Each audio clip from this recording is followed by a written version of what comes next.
শ্রীকৃষ্ণ ভগবান বলেছেন, যাঁরা তাঁদের মনকে আমার সবিশেষ রূপে নিবিষ্ট করেন এবং অপ্রাকৃত শ্রদ্ধা সহকারে নিরন্তর আমার উপাসনা করেন, আমার মতে তাঁরাই সর্বশ্রেষ্ঠ যোগী।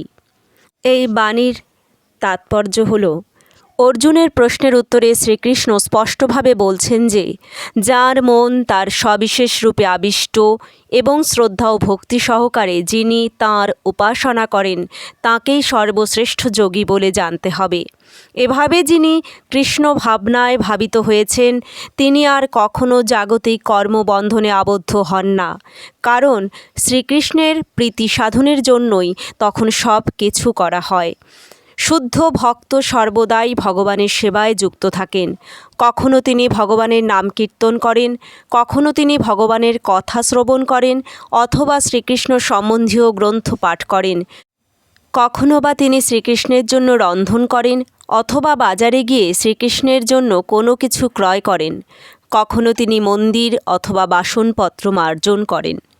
তিনি যাই করুন না কেন, কৃষ্ণ সেবার উদ্দেশ্যে কর্ম না করে তিনি এক মুহূর্তও নষ্ট করেন না। এই ধরনের কর্মসাধনই হচ্ছে পূর্ণ সমাধি।